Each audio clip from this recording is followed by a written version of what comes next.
My daughter-in-law clapped when my son slapped me across the face. Right there, in front of the entire family, just because I refused to sign over the land. 120 years of sweat and soil, and they thought a signature would erase me.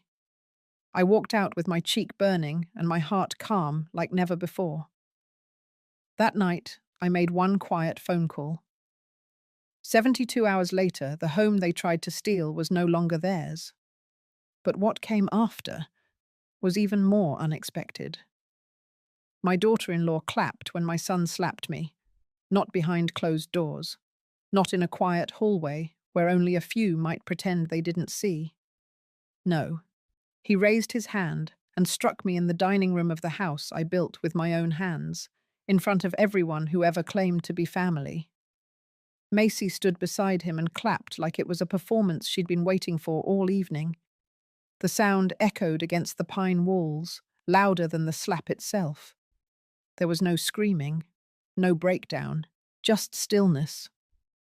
My cheek burned, but my spine stayed straight. I looked around that long wooden table, and not one person made eye contact with me. They kept chewing. Someone even reached for the butter dish. I took my napkin, dabbed the corner of my mouth like I'd just spilled soup, and stood up. I didn't excuse myself. I didn't look back. I walked out of that room, past the family photos they had taken down last year, past the muddy boots lined up outside the pantry, and into my office. The same office where I once taught Grant how to balance a checkbook. The same one where his father asked me to run the books for the farm the year his back gave out. I locked the door, not because I was afraid they'd follow, but because I needed one moment to feel what I felt without an audience. I sat at the desk, looked out the window at the wheat fields turning gold in the early evening light, and picked up the phone. That's how this begins. With a slap. With silence. And with one quiet call. You're still here, aren't you? Still listening? Let me tell you how it all started. Let me tell you why they thought they could get away with it. The day began with peach pie and fresh coffee, like most Sunday gatherings. By noon, the family had started to arrive. Grant and Macy were late, as usual, pulling up in that glossy black SUV they love to park, right where the gravel dips. She got out first, red nails flashing against the sunlight, and immediately commented on the shutters. Said they needed updating. I said nothing. We all gathered inside by 2 o'clock. Roast beef, green bean casserole, mashed potatoes, cornbread. I set the table the way I always have. Plates turned to face the barn, forks polished. I do not believe in shortcuts. Then came the moment that flipped everything. Grant cleared his throat during dessert. I was pouring coffee when he tapped his spoon against his glass. I remember thinking it was odd. He'd never been much for ceremony. He stood up, folded a stack of documents in half, and placed them on the table in front of me. He said he had drawn up the transfer papers. For the land. For the house. For everything. He said it was time I let go and trusted the next generation. I kept my hand steady on the coffee pot. I poured the last cup and set it down in front of June, one of our long-time workers who we'd invited to dinner for once. Then I sat down, looked at the papers, and slid them back across the table without a word. Grant didn't like that.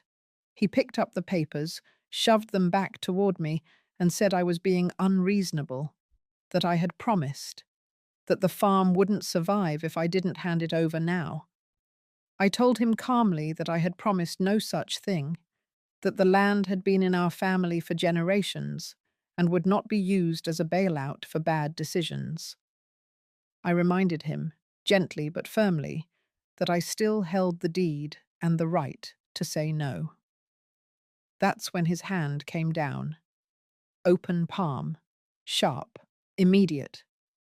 My head jerked sideways, and the room went quiet. Not shocked quiet, Just the kind of quiet where people realize something's shifted but don't want to get involved. Then Macy clapped. She laughed a little too. Said, finally, someone had the guts to say what needed saying. That if I couldn't see the future, I didn't deserve to hold it. I could have spoken. I could have screamed. I could have called them monsters or told them to get out of my house. But I didn't. I stood up, walked out, closed the door behind me with both hands steady, because what they didn't know, and what I didn't need to explain, was that while they thought they were taking power from me, I was about to take everything from them. Not by screaming, not by begging, but by using the one thing I still had, the one thing they underestimated completely: control. I made the call that night, just one, and I slept like a rock. By morning, 5 black vehicles would pull up at the gate, the same gate where Grant used to sneak in late from high school parties. The same one Macy claimed needed an electric upgrade to feel more market-ready. And this time, I'd be the one offering the tour. Stick around. You'll want to hear what came next. I closed the office door and left the lights off. The air inside was cool and still, a sharp contrast to the noise that had just filled the dining room. Outside the window, the wheat shimmered in the evening breeze, soft and golden, completely untouched by what had just happened. I didn't need time to think. I had done all my thinking years ago. I had waited. I had watched. I had given Grant more chances than any man should ever need. I walked across the room, opened the top drawer of the filing cabinet, and pulled out the folder I had tucked away for this exact moment. Inside was the original deed to the land, the last revised trust documents from when my husband passed, and the business contact card of someone I hadn't spoken to in 7 years. Judge Rosamond Hale. Her number was still handwritten in black ink, the corners of the card slightly curled. I sat down at my desk and picked up the phone. She answered on the second ring. "Rosie," I said, keeping my voice steady, "I need your help." She didn't ask why. She never had been the type for small talk. She just said one thing. I figured it would come to this. 10 minutes later, I had what I needed from her. She reminded me that the land wasn't just under my name. It was tied to a family trust, and that trust had very clear conditions. She had helped write them. If any beneficiary attempted to force a change under duress or violence, the trust would automatically transfer control back to the founding executor. That executor was me. It always had been.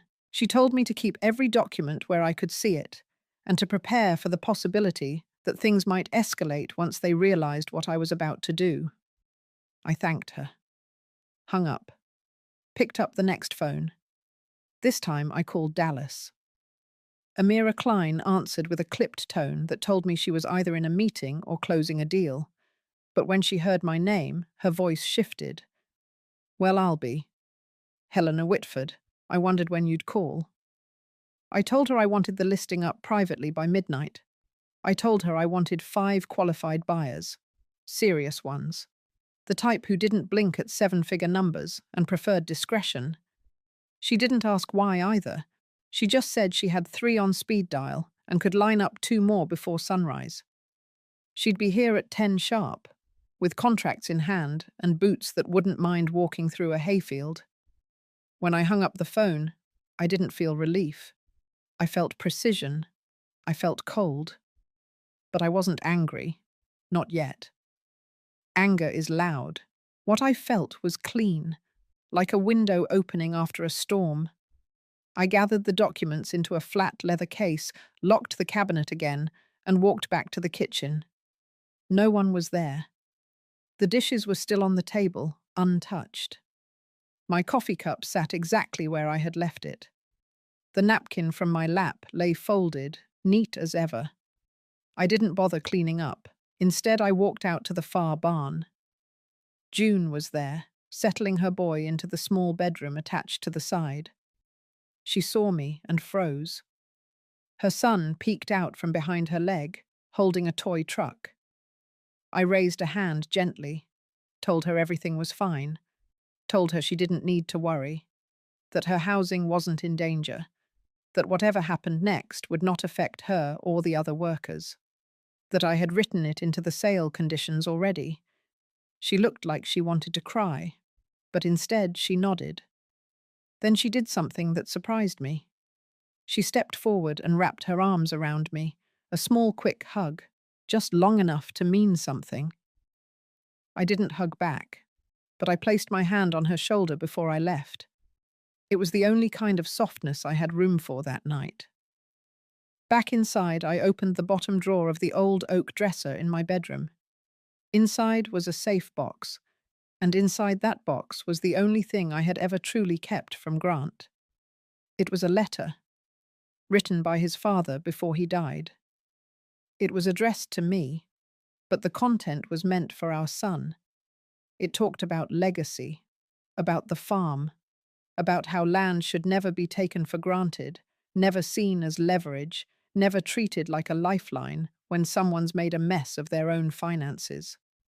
I hadn't wanted to share it before. I had thought maybe it would hurt him.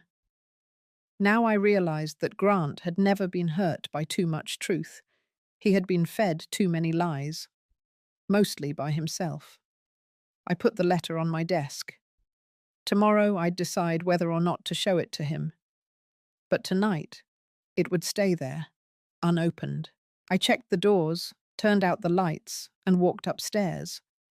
My cheek still throbbed faintly from the slap. I stood at the mirror for a long moment, looking at the shape of my own face. The woman in the glass looked tired but not weak. I went to bed early. My body was still. My mind was not. I thought about Macy, how she had clapped like she was watching a circus. I thought about the other relatives, the silence, the shame they had not even tried to hide. And I thought about Grant, the boy who once followed me barefoot through wet fields, the man who now saw me as a roadblock instead of a mother. I would not be that roadblock any longer. I would remove myself from his path. But not by surrendering. By selling the road he thought he owned. And when he came knocking, confused and furious, he would find nothing waiting for him but the echo of his own choices. Tomorrow would be the beginning. Tonight was the quiet before. And I have always known how to survive in the quiet. The night before, everything changed for good. The house held an eerie stillness. Not quiet. No. I know quiet. I've lived in it, welcomed it, built my life inside its slow rhythm. This was something else. A kind of holding of breath, like the air itself was waiting to see what I would do next. I didn't sleep right away. I made tea in the dark kitchen, not bothering with lights. The kettle hissed just enough to remind me that my hands still moved steady, that my body was still mine. I didn't touch the bruised cheek. It had stopped stinging by then, but the warmth under the skin reminded me that memory could settle in flesh, not just in the mind. At 3 a.m, I went to the mudroom and pulled out the ledger Grant hadn't seen since the year he dropped out of his first semester at university. Back when he'd declared he didn't need books or classes to run a farm. Back when he still asked me for advice. Back when he still called me Mom with a softness in his voice, instead of with that sharp tone like I was an obstacle he was tired of navigating. The ledger had every equipment maintenance schedule, every vendor paid, every payroll slip I had personally checked. I flipped through those pages and thought about all the nights I stayed up late to make sure this land stayed alive while he was still trying to figure out who he was. Now he stood in my dining room demanding I hand it all over like a retirement gift. By 4:30, the sky had started to grey. The birds hadn't yet begun their calls, but the trees had shifted. I could feel it. I always could. Weather speaks differently to those of us who've lived close to the dirt. I changed into a clean shirt and jeans, tied my hair back, and grabbed my boots. I didn't wear makeup. That morning, I didn't need to soften anything. At 5, I walked out to the perimeter fence where I had last seen Grant and his father fixing a broken post. I stood there for a moment, breathing in the scent of earth. I did not feel sentimental. I felt certain. The main house was still asleep. Macy's car was gone, likely at her friend's for the night. She never could handle too much family at once. Grant was likely nursing whatever pride he had left with a bottle in the den. I walked the full edge of the east field and ended up near the silos by the time the sun cracked through. It was the same field where June's boy had learned to take his first steps last spring. The same one where Grant learned to drive a tractor, too fast, nearly tore the front blade clean off. That morning the soil was dry and cracked at the top, but it held life underneath. It always had. By 7, the workers had started arriving in 2s and 3s, quiet as usual. Most didn't speak unless spoken to. That was the rule for years. But one of them, Martin, nodded at me with a kind of respect I hadn't seen in a while. Maybe they had heard something, or maybe they just knew something was shifting. Workers always do. They're closer to the undercurrent than the owners. I gave June a note, handwritten, sealed. It detailed the new housing clause I had already included in the sale conditions. Their living spaces were protected for 2 years minimum, regardless of ownership change, with an option to renew under the same rate. I had Amira draft it formally, but I wanted June to have my words too. She opened it later, I imagine, after I walked away. She didn't speak, but I saw the way her shoulders dropped, the way her son ran out and waved. I lifted my hand back, just once, then turned. At 8, I laid out the documents on the dining room table, not the ones they had brought. Mine. Originals. Clean. In chronological order. I didn't want questions, I wanted facts. This was not a show of power, it was a transfer of clarity. Grant didn't come downstairs until past 8:30. His face was pale, eyes bloodshot. He looked older than he did yesterday. I didn't greet him. He stopped when he saw the files, but didn't speak. I picked up my mug and walked out of the room, leaving the documents behind. He would read them. He would understand what was coming.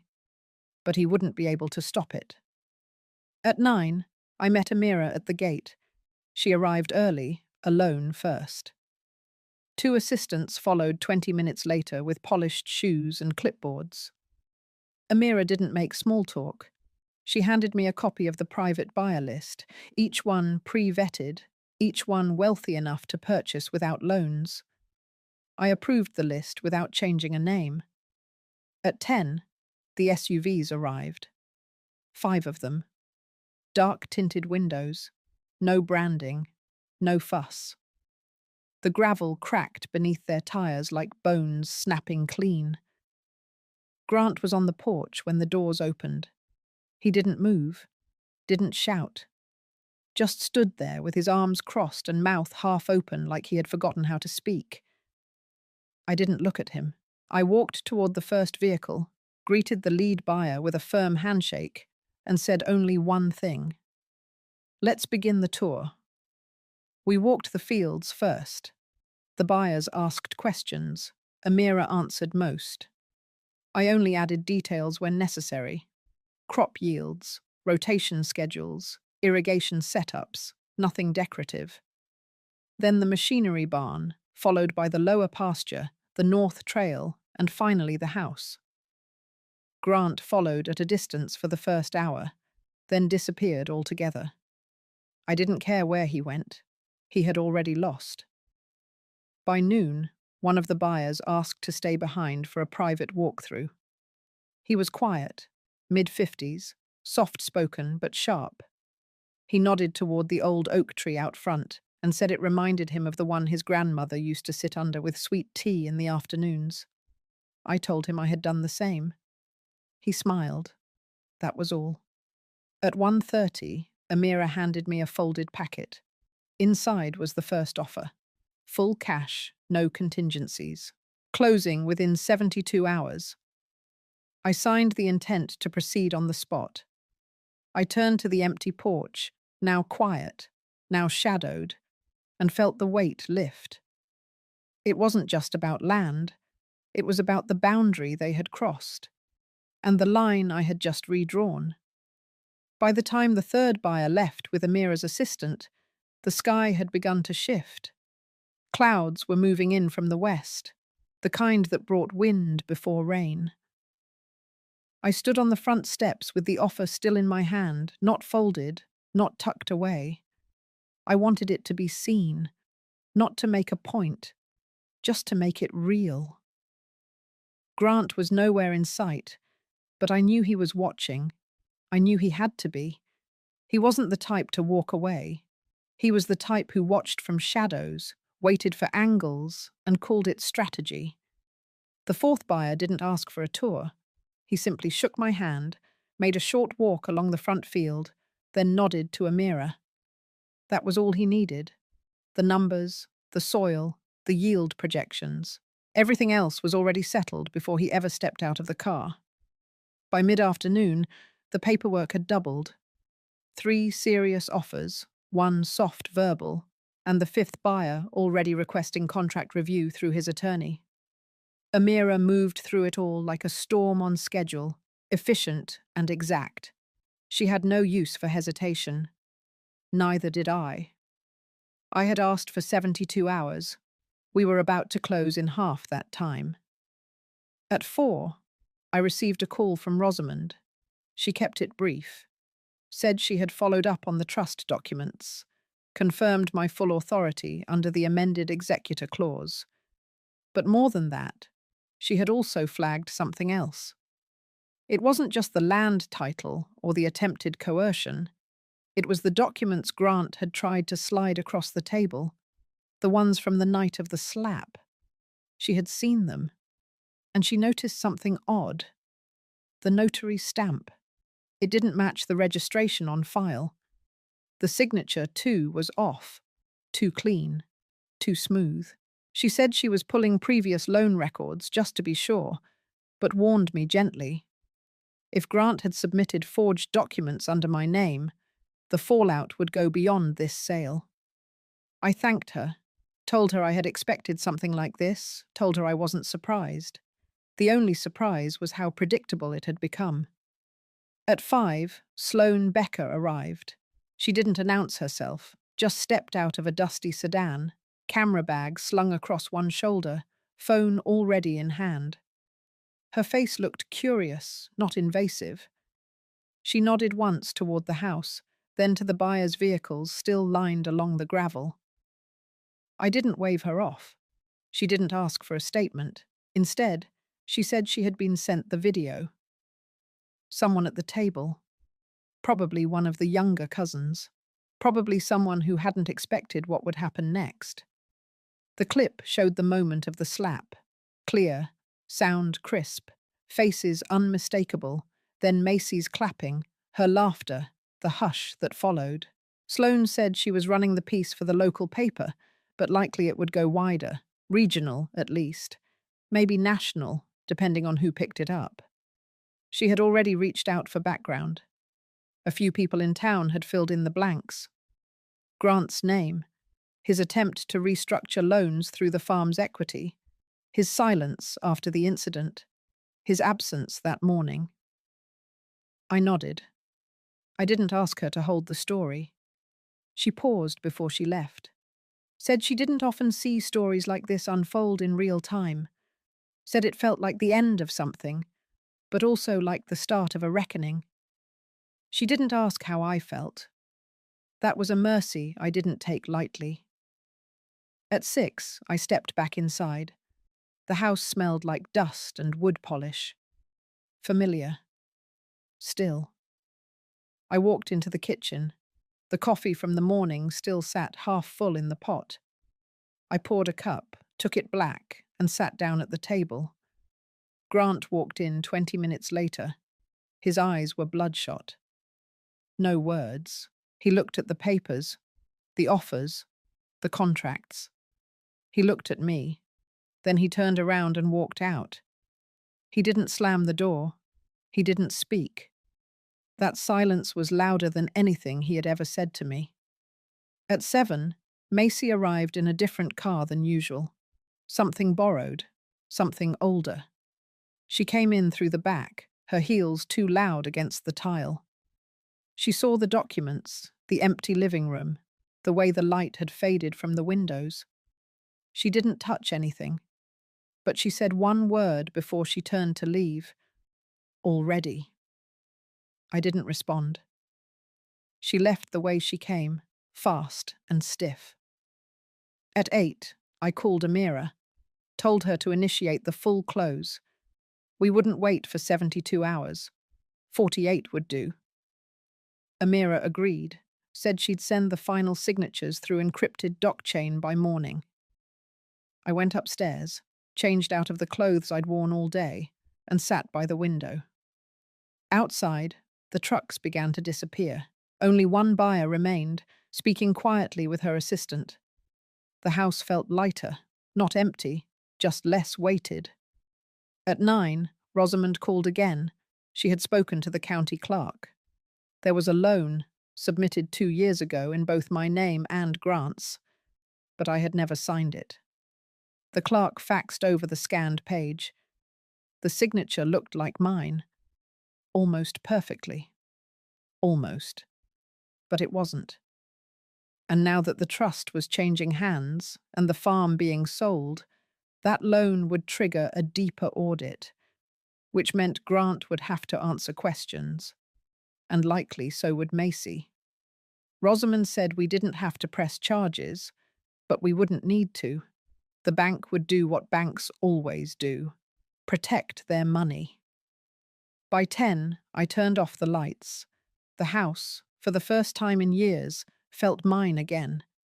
Not because I had taken something back, but because I had stopped giving it away. By morning, the silence broke.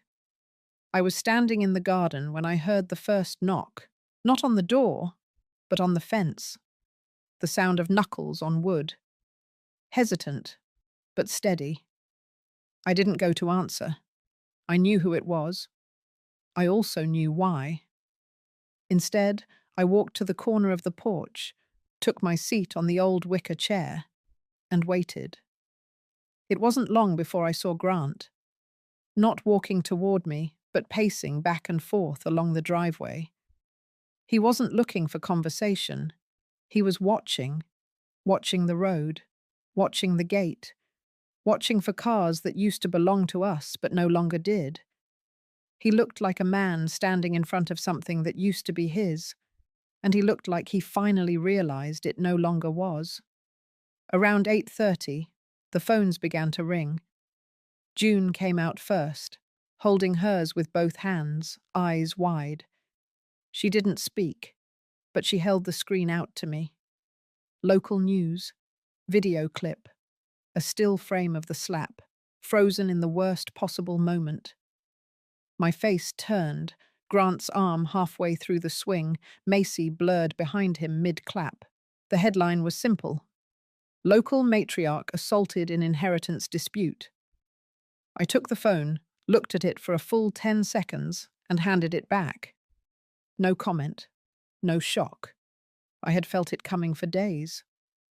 At 9, the press van rolled into the road, not onto the property, just up to the gate. Sloane stood beside it, dressed in jeans and a windbreaker, notebook in hand. She didn't approach the house. She stood where she was and waited. I appreciated that. I nodded once, then returned inside. The phone in the kitchen was blinking with new messages. 17, then 22. I didn't answer. Rosamond called shortly after. She sounded tired but pleased. Said the public filing of the trust documents had triggered a review. One of the lenders had already started inquiries.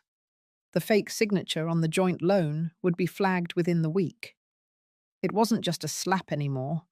It was fraud, misrepresentation, potential felony if the bank chose to escalate. They would. Banks never miss a chance to punish a bad borrower. At 10:15, Macy arrived. She didn't park in her usual spot. This time, she left the car across the road, hidden behind the tall hedges. I watched her approach from the kitchen window. Hair tied up, no makeup, dark glasses, purse clutched like it was a shield. She didn't knock. She just opened the back screen door and stepped into the mudroom like she still lived there. I didn't meet her. I stayed in the kitchen, hands resting on the counter, body angled toward the window. She called my name once. Quiet, almost a whisper. Then again, louder. I turned, finally, and looked her in the eye. She didn't speak right away. She shifted her weight, glanced toward the dining room, then finally said it. "You really did it." I didn't respond. She said it again, this time more clipped. "You actually went through with it." Still, I said nothing. Her voice cracked then. Not tears, not regret, just frustration with a world that no longer bent her way. She accused me of humiliating the family. She accused me of destroying everything they had built. She said people were talking, that her friends had stopped returning calls, that clients were backing out of deals, that Grant hadn't eaten since yesterday, that their accounts were frozen, that the bank had requested a meeting. I let her say all of it. Then I told her 3 things. First, the humiliation didn't begin with me. It began with a hand raised in violence. Second, if the things they had built could collapse in 2 days, they were built on lies. And third, no one freezes someone else's accounts unless something inside them was already rotten. She stood there, mouth tight, face hard. Then she turned and walked out.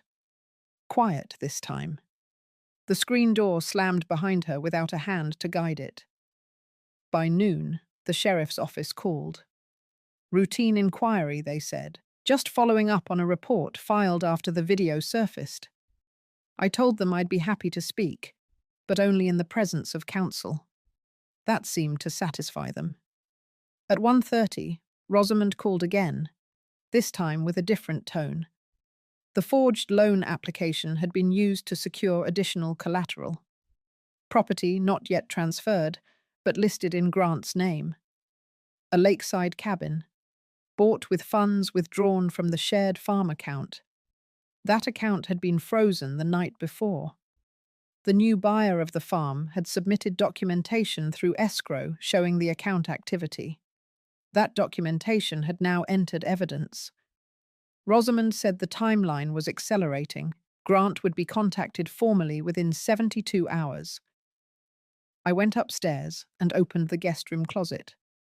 Inside, I found the shoebox where I kept old papers. Inside that, I found the letter again, the one from my husband. I read it this time, all the way through. It spoke of disappointment, of legacy, of fear. But most of all, it spoke of love. A love buried under duty, under pride, under the endless weight of keeping something alive that no longer served who we were. He had written that if Grant ever forgot the meaning of the land, to remind him not with lectures, but with actions. That line stayed with me. I folded the letter, placed it in a new envelope, wrote Grant's name on the front. Then I placed it on the kitchen table and walked away. At 3, Amira called.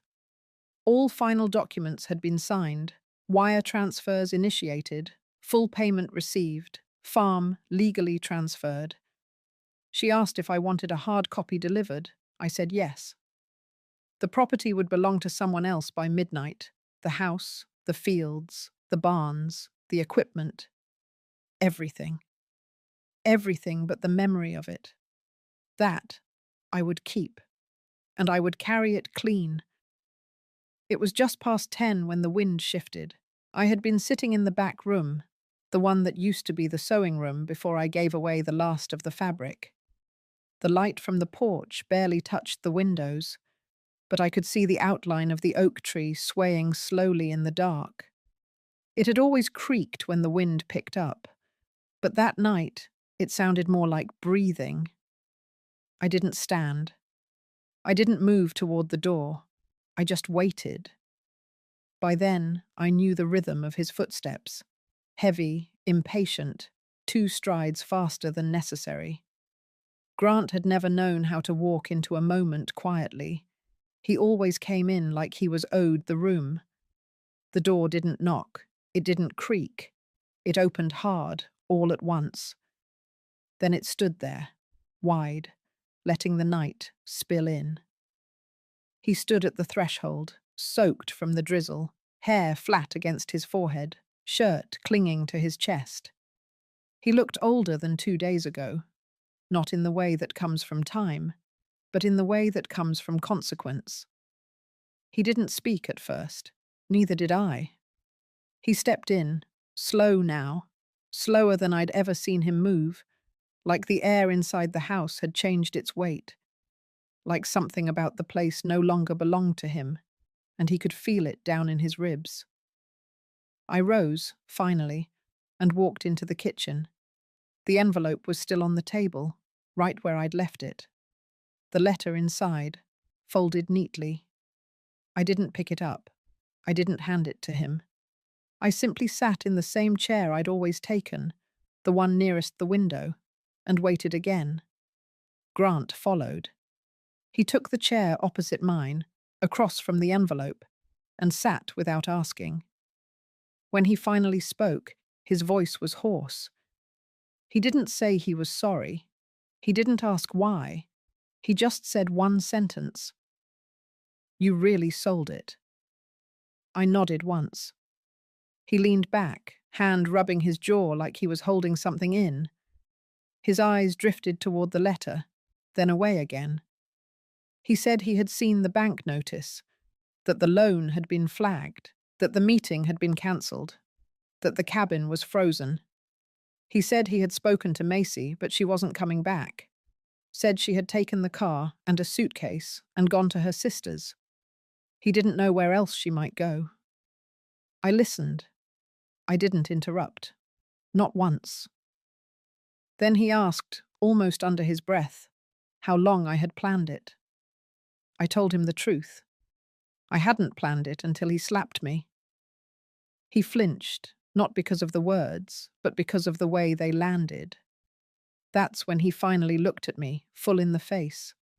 Not defiant, not pleading, just confused in a way that looked too late. He asked what he was supposed to do now, said the house was gone, the land too, said everything he had counted on had vanished in 3 days. I could see the panic behind his anger, the way his shoulders pulled in like he wanted to shrink himself but didn't know how. I let the silence sit for a long moment. Then I answered. I told him that what he had counted on was never his, that he had mistaken access for ownership and kindness for debt, that the land had held our family for over a century, and it had never once been his to take. I reminded him that legacy isn't something you demand, it's something you earn. He stayed quiet after that. His eyes dropped to the letter. I told him it was from his father. He didn't move. I told him it had been written the year before he died, that it was meant for him, but I had kept it, thinking he wasn't ready to hear what it said. I said nothing more. Grant reached for it, slowly as though touching it might burn. He opened it, unfolded the page with both hands, and read. He didn't cry, but I watched his jaw shift once, then lock again. When he finished, he set the letter down, but didn't push it back. He said he had thought the slap would wake me up, that I was clinging to the past, that I didn't see how close the farm was to failing. He said he thought he was saving the family. I told him no one saves a family by breaking its foundation. He stood after that. Not fast, not sudden, just done. He didn't take the letter. He left it where it sat, between us. At the door, he paused. He said he didn't know what to do now. I told him that starting over was the only honest option left. He nodded, once, then stepped out into the dark. The door closed gently this time. I stood there for a long while, hand resting on the back of his chair. The room smelled of rain and regret. When I finally returned to my seat, I picked up the letter, smoothed the folds, slid it back into the envelope. I placed it in the drawer where I keep the things that remind me who I am. Outside, the rain had stopped. The next morning came quiet. No birds, no wind. Just that thick kind of stillness that clings to the air after a long night of unraveling something that's been too tight for too long. I made my coffee slowly, took it to the back porch, wrapped myself in the old quilt with the faded green border, and sat there watching the field mist curl up from the earth like breath from a tired animal. It felt peaceful, but not empty, more like something had settled. The silence was mine again. I hadn't expected peace to feel so heavy. Around 8, the first knock came. I didn't move. It was sharp, rushed, the kind of knock people use when they expect you to jump. I didn't. I took another sip instead, let the steam touch my nose, let my shoulders relax back into the chair. The knock came again, then silence, then a car door, a slam, tires spinning back down the gravel. 20 minutes later, another one came. Different knock. This one lighter, more deliberate, almost embarrassed. I didn't rise for that either. I had already decided that today no one got my time unless they had earned it. And no one had. The third car pulled in just after 10. This time I heard heels, fast, sharp taps across the porch, like someone trying too hard to look like they weren't rushing. And then before the knock, I heard her voice. It was Macy. She didn't call my name. She didn't beg or curse. She just stood there for a moment, long enough that I could hear her breathing. Then she spoke, soft, like her voice was hiding behind the screen door. She said she didn't come for forgiveness. She didn't expect comfort. She said she came because she needed to understand. Understand how everything had changed so fast. Understand how I had done it so quietly.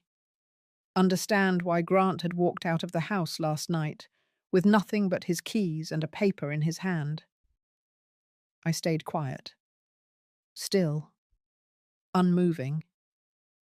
She said she had lost her job 2 days earlier, that her name was on none of the paperwork for the cabin, or the loan, or the land, that the lawyer she had spoken to told her she had no claim, that everything she thought was her future had collapsed inside of 3 days, and that she no longer knew where to go. She said she had made mistakes. Big ones, small ones. The kind that stack up in the corners of your marriage until they fill the air and push out all the love. She said she didn't come to apologize, just to tell the truth. Then she sat down on the porch steps. I waited. 10 minutes passed, then 20. She didn't leave. And then softly she began to talk again. But not to me. Just out loud. Maybe to herself. Maybe to the wind.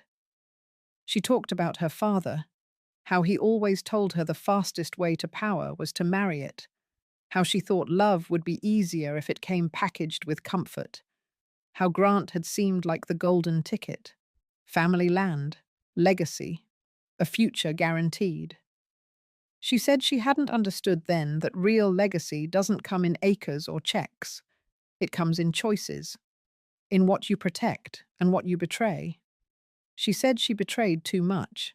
Still, I didn't speak. I couldn't tell yet if she was peeling something off or just playing another role. But then she said something different. She said she read the letter. I froze. She said Grant had left it on the table when he came back to the cabin to pack. that he didn't say a word, just walked to the bedroom, stuffed a duffel, grabbed his boots, and left the door open when he drove off. She said she sat there for a long time, staring at the envelope, and then she opened it. She told me she cried, and she said it wasn't the words that broke her, but the tone, the gentleness, the way his father had written about grace and character, and the hope that his son would know how to carry both with care.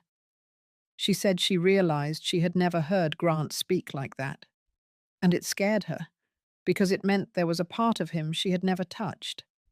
She said she wasn't proud of herself, but she wasn't trying to escape that. She said she just wanted me to know that the letter had done something, that it had shown her what kind of man she had helped build, and what kind of woman she had become beside him. That's when I stood. I walked to the door, pulled it open, and looked her straight in the face.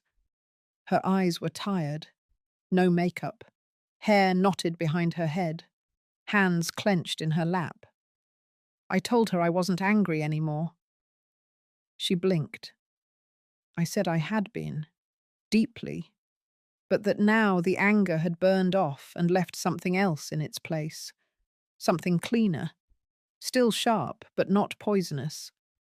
I told her that forgiveness was not a currency I traded in cheaply, but I also told her that beginnings were allowed to come late, so long as they came honest.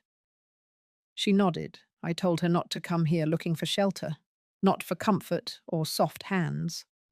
But if she was looking for work, real work, she could start with the orchard. The trees had needed pruning. She smiled, small, a twitch more than a grin, but real. And then she stood, dusted herself off, and said thank you. She didn't ask for more. She just walked down the steps and across the field. The mist had lifted by then, sun pouring down clean through the breaks in the clouds. The dirt no longer held the weight of yesterday. I closed the door, poured myself a fresh cup, and went out to the orchard. The ladder waited, the shears too, and the trees, well, they were still growing. By the following Thursday, I had already made the call. Not to Grant, not to Macy. This one was to the board my late husband had once chaired, the one that oversaw the local water rights for our entire county, including my family's acreage. It was a quiet board, traditional, mostly ceremonial by today's standards. But the paperwork still held teeth, and that's what I needed. Years ago, before Grant turned 13, his father had secured a rare conditional permit that allowed our property a priority slot on irrigation rotation. In drought years, it meant our corn stayed green when the others browned out. But the condition had always been clear. The land had to remain in direct possession of a named blood heir or spouse. That clause had been the reason I never transferred anything fully into Grant's name, not even after his father passed. I told myself it was for his protection. Now I knew it had saved everything. After the public mess with the inheritance letter and the cancelled power of attorney, whispers had started spreading. I hadn't needed to push those. Whispers have their own legs, especially in towns where everybody remembers who sat next to who in 6th grade. I scheduled the board meeting at 6:30 p.m. the following Monday. The room they used was small, a leftover space in the back of the county hall building, mostly used for Lions Club and retired teacher luncheons.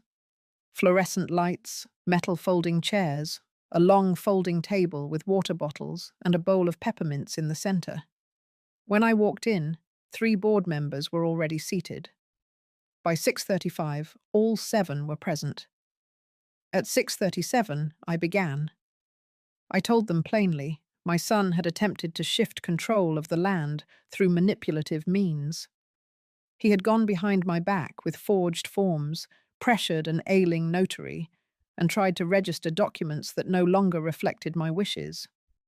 Worse, he had done it while positioning the land as collateral for a construction loan through a third party, Macy's cousin's husband, apparently. I brought copies of everything: the unregistered deeds, the loan application that had since been flagged by the bank as incomplete, the new will, the rescinded power of attorney. And then lastly, I laid out the irrigation permit. I asked the board to formally review the clause and, if necessary, freeze access to the water flow until the deed was legally reaffirmed under its original standing. Mine. They asked one question, not aloud, just a look, a pause. Then the head of the board, a woman named Carol, who once babysat Grant when he was teething, nodded slowly and said she would make the motion. A unanimous vote followed. It was quiet, efficient. There would be a temporary suspension of all irrigation allotment to the disputed parcels until further notice. I thanked them, gathered my papers, and left. That night, I didn't sleep. It wasn't nerves. It was clarity, a kind of clear sky inside me I hadn't felt in months, maybe years. The next day I received a voicemail. It was from a man named Stan Pickering, attorney. He represented the Regional Subcontractors Guild. Apparently, they had been approached by Grant and Macy's team to bid on a new build, a 4-home split subdivision on what was once the backfield of my south pasture. Now that water access had been frozen and the bank's title check had stalled, the project had collapsed. They wanted answers, and they wanted someone to blame. I didn't return the call. 2 days later, the town paper ran a short piece on the front of the local section. It had no photo, just a small headline: "Permit Reversal Delays South Hill Development." A quote from Carol was included. She said the board had acted in accordance with legacy bylaws and with full legal transparency. Another quote, from an anonymous source close to the developer, claimed the delay was unexpected and personally motivated. I didn't reply to that either. Instead, I went to the library. In the archives section, there were old records, dusty things, fragile maps, faded letters from settlers, deeds written in fountain pen. I pulled up everything I could find on our land's original claim. Not for battle, not even for defense, but for myself. I needed to feel it again, the depth of it, the reason it mattered. I spent 3 hours tracing a map drawn in 1889. It showed the property as part of a larger tract called Caldwell North Edge. A tiny note at the corner, almost invisible, read, "Reserved for good soil and better daughters." I don't know who wrote it, but it stayed with me. That night, I made my second call. This time, to a woman named Dee. She ran a non-profit in the next county, focused on women farmers over 60. She had spoken once at a harvest dinner I attended years back. Her voice was rough, like gravel, but her mission had always been strong. We talked for nearly an hour. I told her what had happened, what I wanted to do. I said I didn't want revenge anymore. I wanted legacy. She said she understood. By Friday, she had emailed me a draft. It was a proposal, a partnership. My land, still in my name, would become the regional host site for a new training program, women-led agriculture, micro grants, mentorship, soil stewardship, economic autonomy. My condition was simple. I would fund the first 2 years with proceeds from the mineral rights my husband had left untouched, and I would bequeath half the land into a foundation, non-transferable, non-mortgageable, immune to sale or seizure. The rest would stay mine until I died. After that, it too would pass into the foundation.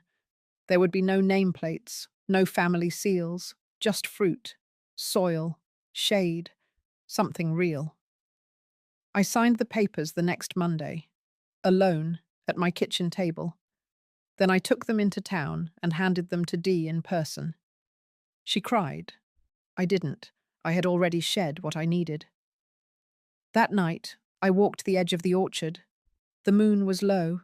The air smelled of cut grass and the sharp green of unripe pears. Somewhere in the field, a fox darted past, and I felt not powerful, not victorious, just steady, as if the land beneath me had finally stopped shaking. The letter came in a crisp white envelope, hand-delivered by someone I didn't recognize. No name on the return, just the address of the restaurant in embossed gold print across the top. Sable Ridge Inn. That place had always felt like it tried too hard. It was where the bankers and retirees with second wives liked to take pictures of their dessert. The invitation was for a private dinner. 8 p.m. Friday. No listed host, no explanation. But I knew. I showed up 10 minutes early. The maitre d' blinked when I gave my name. Then he smiled, that tight, trained smile people wear when they sense money or scandal. They led me through a dim corridor, past a row of booths, to a glass room at the back. The doors were closed, the lights low, candles flickering on a long table that stretched nearly the width of the room. At the far end sat Grant and Macy, dressed like it was their anniversary, eyes gleaming like they were waiting on a performance. There were 3 empty chairs between us. I didn't sit. Grant stood, his hand gesturing to the nearest seat like he thought he still had power, like he believed this was his boardroom now. I stayed standing. He cleared his throat and tried to smile. He said it was time to talk, that the past few weeks had been a learning experience, that they had overstepped, misjudged.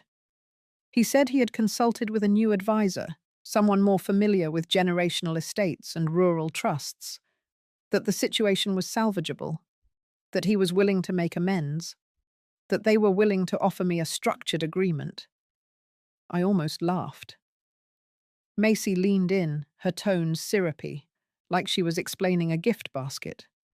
She said they were prepared to include me in a co-ownership model, that my name would be honored in any press surrounding the new development. The development that no longer had water.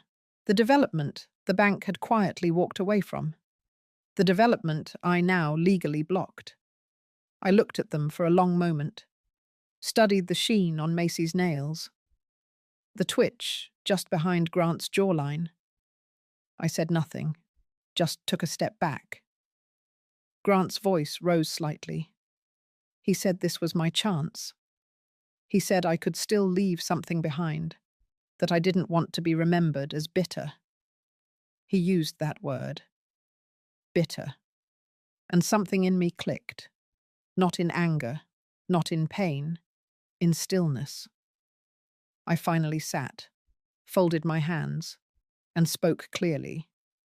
I said I had already made arrangements, that I had filed the new land partnership under a foundation, that 50% of the land had been deeded permanently and irrevocably for non-commercial use, that no development would ever take root there, not now, not in 50 years, and that the rest, well, the rest would follow once I passed.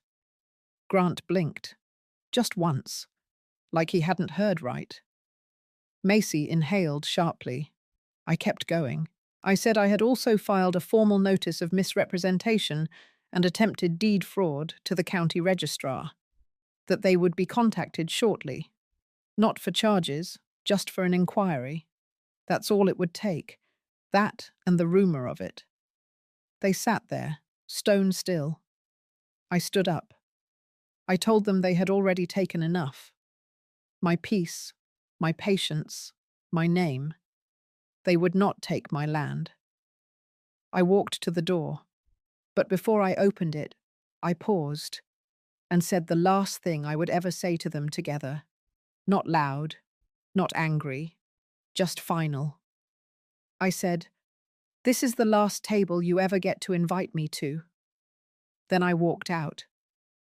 The next day, the phone calls started, from mutual acquaintances, former friends. The tone had shifted. People no longer said they were shocked by Grant's behavior. They now spoke in past tense, distant, cautious. One woman from the local garden club called just to say she'd always suspected Macy didn't belong in this town. By Sunday, I received a message from Dee. She said our foundation had already received its first application. A woman in her 70s, recently widowed, who had been evicted from her own land by a stepson. She wanted to learn how to grow her own food, wanted to rebuild. I stared at the email for a long time. Then I opened a new message and typed one line. Tell her she is not alone. I clicked send. Later that evening, as I folded sheets and prepared for bed, I passed the bookshelf where an old photograph of my husband still sat. I picked it up. For the first time in years, I didn't feel like I had failed him. He always said the land would speak for itself if we let it. Now it would. Not for profit, not for pride, but for something harder to fake, rooted, enduring. Mine. It was strange, the silence that followed. Not the heavy kind that falls when grief settles, but the hollow kind that rings after a storm, tears through, and everything is suddenly still. My phone didn't buzz. My door didn't knock. Not even spam calls made it through that weekend.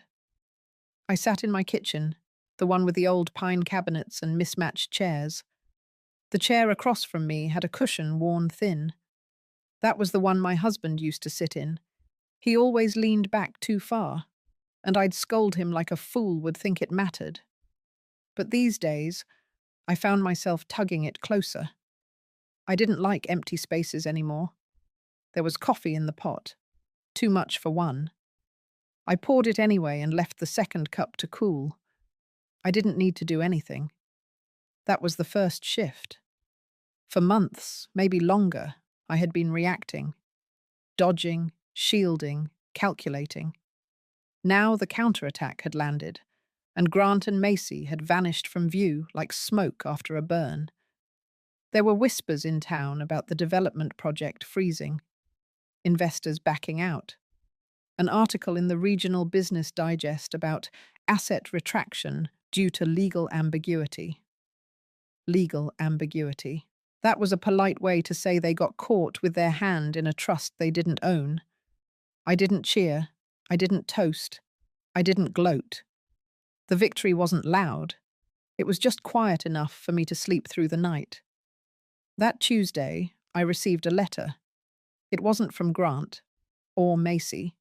It was from Henry, my brother's son. I hadn't heard from Henry in almost a decade, not since his father died and his wife refused to let me attend the memorial. The envelope had my name in his handwriting, crooked and stubborn like his dad's. Inside was a note, just a few lines. He said he'd heard about what happened. He said he remembered the way Grant used to cut me off during dinner. How even as a boy he could tell the temperature in the room changed when I walked in. He said he was sorry for staying silent, for pretending not to notice. He asked if he could visit. I stared at the letter for a long time. It wasn't a lifeline. It wasn't redemption. But it was something. A crack in the ice. I didn't reply that day. Instead, I spent the afternoon walking the edge of the southern fence line on the land. There was a spot where the creek bent west and the tall grass grew in circles from the wind. I hadn't walked that far in years. My knees ached and the sun stung through my hat, but I kept going. When I reached the bend, I sat on an old stone bench we placed there decades ago, back when we still believed in things like Sunday picnics and family photographs. It was cracked now. The moss had swallowed most of the engraving, but it held. I sat there for nearly an hour, watching the breeze ripple through the grass, listening to nothing but the hum of cicadas and distant birds. No one was around. I didn't feel triumphant. I just felt real. That night, I lit a fire in the back pit and burned the last box of papers Macy had forced into my garage. Old project proposals, flyers for their so-called real estate venture, an embossed binder with mock-ups of what the rebranded property would look like. The flames curled everything inward, turning vision boards into ash in seconds. When it was done, I sat in the glow, letting the smell of smoke cling to my hair and clothes. I wasn't angry anymore, not in the way I had been. Anger is sharp. It pushes you to move, to bite, to react. But now I was something else. I was decided. That Friday, I went into town, not to hide or fight or explain, just to be present. At the general store, two women I hadn't spoken to in months nodded at me. One of them even smiled. At the bank, a teller who used to serve Macy looked down when he saw me. At the diner, Gail, the waitress who always tried too hard to please Grant, brought me a coffee refill without being asked. It was small, but it mattered. People don't say sorry out loud in towns like mine, but they show it. They change how they move around you. They remember how they treated you, and they adjust. That afternoon, I returned home and took out the application binder Dee had organized. The foundation we built wasn't a vanity. It wasn't a monument to ego. It was functional, quiet, real. We had 5 new applications, 3 women and 2 men, all over the age of 65. Each one of them had been pushed out by sons, by in-laws, by systems that forgot how to listen. They didn't ask for handouts. They asked for tools. They wanted to learn how to keep chickens, how to grow herbs, how to manage land again. Some wanted to donate what they harvested. Some just wanted to feed themselves without shame. I read every word, and I approved every single one. Because I knew now, the land didn't belong to those who talked the loudest or built the flashiest fences.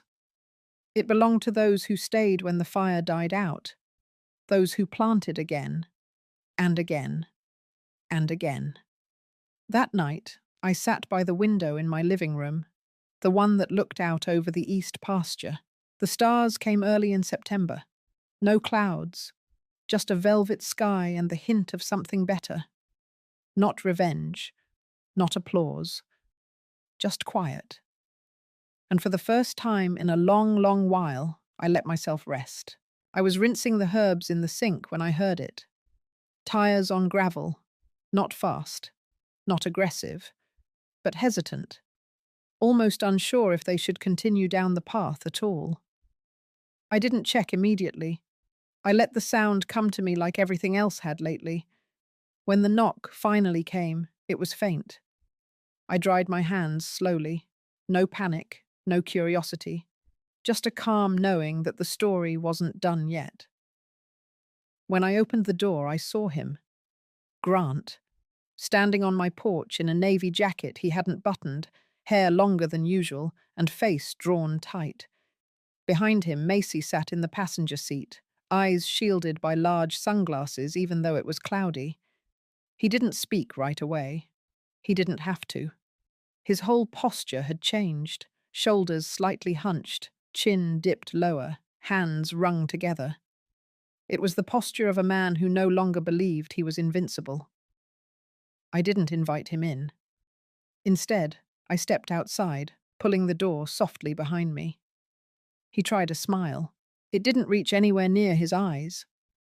He began with small talk. Said he had been staying with a cousin out west. Said things had been complicated. That the press had been relentless after the legal freeze. That Macy's investors had backed out one by one. That their joint accounts had been investigated for improper use of trust funds. He said Macy had a breakdown. He said he was trying to get help for her. He paused there, maybe hoping I would soften. I didn't. He shifted, lowered his voice, and said he missed the land, that he drove through town and saw the pasture had been turned into a volunteer garden, that people were talking about me again, in good ways. with respect. He said it felt like everything had come full circle. Then he asked to walk the fields. That was his mistake. I told him plainly the fields weren't his to walk anymore, that the soil had long stopped recognizing his footsteps. He bristled, for just a moment, that old spark of entitlement flaring up, but it died quickly. Then he said the words had been waiting to hear, but not in the way I thought I would hear them. He said he was sorry, but not for what he did. He was sorry it hadn't worked out. Not sorry for betrayal. Not sorry for the legal ambush. Not sorry for calling me senile in front of board members. He was sorry they lost. I could see it in his eyes. Regret rooted not in shame but in consequence. He thought maybe, after everything, I would be the last place he could retreat to. He was wrong. I told him in the clearest voice I could muster that forgiveness wasn't something I owed him, that what he took wasn't just money or land or comfort. He took time. Time I had to spend fighting instead of healing. Time I spent doubting instead of building. He took my peace, and I had to carve it back inch by inch. He didn't argue. Maybe he couldn't. Instead, he looked back at the car. Macy hadn't moved. I stepped closer, told him I wanted no more visits, no sudden reappearances, that this porch was the closest he would get to my world from now on. Then I turned and went back inside. No drama, no door slammed, just a click. I stood in the quiet for a long moment, not shaking, not proud, just anchored. That night, I watched the security footage again. The new system Dee installed caught everything. Grant's slumped shoulders, Macy's still silence, their slow pull away down the gravel. I didn't watch it out of spite. I watched it so I could remember the moment I reclaimed my threshold. The next day, the board of the foundation gathered for our seasonal review. We sat around the kitchen table, papers spread out, coffee cups half filled. Dee took notes while James reviewed the outreach metrics. Applications were growing, not just from our county, but from 2 others. People were referring friends, strangers, elders who had been pushed out of homes, titles, lives. We approved a second greenhouse, then a partnership with the community college to offer agricultural courses for senior citizens. And finally, we signed off on a retreat weekend for women over 60 who needed quiet. Just that. Quiet. No one mentioned Grant. No one mentioned Macy. They no longer hovered in my conversations. They no longer shaped my days. That evening, I sat outside as the sun settled low across the field. I thought about thresholds, how we spend years building them, then let people walk over them like they are nothing. I thought about the strength it took to not just rebuild a home, but to reinforce the line where the porch ends and the world begins. And I knew I had done it, not by force, but by clarity, by drawing a line that no apology could cross unless it carried truth. And Grant didn't have it. But I did. I had all of it. The days moved slower after that final visit, but not in a dragging way. It was the kind of slowness that feels earned, like the quiet after a storm, when the air is still thick with memory, but the ground has stopped trembling. I started waking up before the birds again, not because I had to, but because I wanted to. I'd sit on the porch with a mug of black coffee, barefoot, letting the cold wood wake me up. There were mornings when I'd think about what used to sit in front of me, the family I imagined, the loyalty I believed was unshakable, the false warmth I accepted for far too long. But I didn't cry anymore. What surprised me wasn't that I had survived it all. It was that I could still feel joy in the small things, the tomatoes that finally took to the new soil, the faint hum of the radio in Dee's truck as she pulled up with fresh supplies. the gentle laughter of a woman in her 60s, learning to prune vines for the first time and calling it her therapy. There were still moments when echoes of the past tried to claw their way back in. A phrase someone would say, a headline about another elder defrauded by their own children, the sound of Grant's voice on an old voicemail I hadn't deleted yet. But they didn't control me anymore. I had built something stronger than memory. The Foundation's annual event arrived quicker than expected. We decided not to rent a banquet hall. Instead, we cleared out the barn, dressed it with soft lights, handmade banners, and long wooden tables decorated with bundles of lavender and rosemary. People came, not in formal wear, but in boots, denim, sun hats, and aprons. Some brought pies, others brought stories. One woman stood up and shared how she'd been quietly erased from her family's trust, then spent 10 years feeling like she had nothing left to offer. Until she saw our community flyer and decided to come plant herbs on a Tuesday morning. She said she found her voice in the silence between soil and sky. And that was the moment I realized the revenge had ended long ago. What I was living now was something far more powerful. Restoration. Not just of my reputation or land or pride, but of meaning. When the event ended, and the last guest hugged me goodbye, Dee and I stood alone under the hanging lights. She didn't say much, just handed me a small notebook she had stitched together with pressed leaves for a cover. Inside were letters, dozens, from women who had come through our program. Each one written to me. Some called me their mirror, some called me their mother. I stayed up all night reading them. Some had lost homes, some had been silenced. Some were still living under roofs where their names were never spoken with kindness. But they wrote to me because they saw something in my story that reminded them of who they used to be, and maybe who they still could become. The next morning I did something I hadn't done in years. I walked to the edge of the West Field, the one Grant used to ride his bike through as a boy. I stood there for a long time, letting the wind pass through me. Then I took out the last envelope I had kept sealed. It was the original draft of the addendum I never filed, the one that would have cut Grant off completely.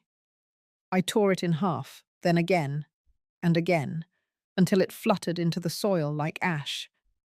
Not because he deserved forgiveness, but because I no longer needed that version of power. I had something better. I had peace. And I had a name that no one could take away anymore. If you've ever been through something that left you feeling invisible or betrayed, I hope this story reminded you that you are not alone. Sometimes we lose everything just to find ourselves again. And sometimes the quietest battles leave behind the strongest women. If this touched you, share it. Someone else might be searching for their own beginning, just like I once was.